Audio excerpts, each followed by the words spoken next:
Thanks. Yep. Joining us now, Representative Larry Bucshon, a Republican from Indiana. He's a member of the Energy and Commerce Committee and the Subcommittee on Health. You got a thing in your ear. I know it's call it an IFB. So you heard all that stuff. Does that encapsulate the issues? You got the freedom guys on one side that don't want any new entitlements, and then you've got some really moderate senators that even want a larger entitlement. How do you bring it all together? Well, I think it's a work in progress. You know, we campaigned on this last year in the Better Way plan that was crafted over the course of the year with a lot of input, at least on the House side. So, you know, I'm pretty confident that, you know, our policy prescriptions that were in the Better Way plan that now we're transitioning over into legislative text will get the support in the House and the Senate. You know, it's a reconciliation bill, so we'll need 51 votes in the Senate. And I'm pretty confident we'll get that. But we'll need to go through the process this week, marking up our legislation, both in Energy and Commerce and the House Ways and Means Committee, and then move forward. You think you get a single Democrat on either side? No. I don't think we will. I think that's unfortunate. But, you know, I think going forward later on, when we have to do other things with the health care law that does not go through reconciliation, I'm pretty confident that we'll get some bipartisan support. I mean, it'd be almost fitting, karma, because there wasn't a single Republican when it passed. Yeah, they didn't get any Republican votes, and I think, you know, that was unfortunate, and that was because of the process that they went through. But we've been open and transparent. You know, our legislation, I think, is 190 pages versus over 2,000 pages that was in the Affordable Care Act. And I talked to some doctors in the doctors' caucus when I came here to Washington in 2011, and they said they asked for input, but we're told that their input wasn't wanted or needed for the health care law. Look, we want bipartisan support. We know this health care law isn't working for the American people. Premiums are up, deductibles are up. The exchanges are in trouble across the country. 18 of 23 co-ops have failed. So, you know, we're almost on a rescue mission here. I think it would be irresponsible not to act, and I think we'll get some bipartisan support later on. So they got a guy called the whip in the House, so that's who does that with it. Who's going to be the whip in the Senate? You think it'd be McConnell? You think it would be the president himself? Do you think the president will need to twist some arms of moderate senators?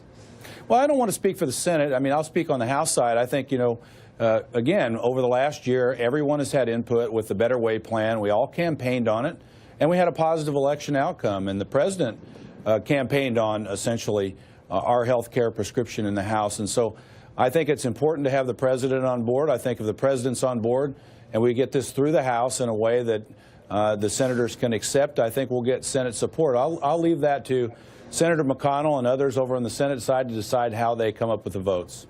What is the bigger risk, do you think, to just if you test the political winds? Is it not going far enough with entitlements, or is it going too far with the entitlement side of things? Because, you know, how many times did you vote on a pure repeal? And that couldn't possibly happen now. I mean, it'd be like, you know, it'd be like political suicide if all you did was pull the rug out. And I don't know if Republicans really knew that 2 years ago. I mean, they finally caught the bus. Yeah. They finally get the dog that catches the bus. It's like, oh my God, we got the bus. Well, I think the bottom line is what's going to happen in the insurance marketplace and in the states as it results in more coverage for the American people at a lower cost. And I think, you know, that's the end result that I'm looking for. I was a heart surgeon before I was in Congress. I want everyone to have access to quality, affordable health care. So I think the ultimate result is going to be how the American people react and how the American people see that their costs are going to come down, that we're not pulling the rug out from under anyone who's currently covered under the Affordable Care Act. And so I think we're in pretty good shape here. So, you know, somebody has to lose. I mean, the reason the health care plan is such a mess is because you've had adverse selection, right? And the Republicans are denying what they need to do. They have to lower the cost of the program, and the costs are driven by the aged on the program and people who had prior conditions and all the people that we all feel for. But it's sort of, we're kidding ourselves, right? I mean, unless we can lower the cost of health care across the board and get a fairer representation, let the free market take care of itself, somebody's going to lose. It's going to, and to say we're going to expand it and lower the cost, it's not.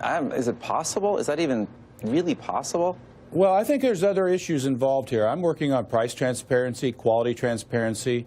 You know, this doesn't address broader, really, entitlement reform. So there's a lot of other issues involved. You know, we're focusing on just the specifics that we can do here in reconciliation and move forward. But you're right, there's a lot of other issues in America. We have a demographic issue with older, sicker patients. The numbers are there. It's going to get worse. And so we need to look more broadly in the future to address those issues. I don't disagree with that. Doctor, thank you. Dr. Congressman. You're welcome. All right. Well, we're watching closely. It'll be interesting. Thanks. Thank you.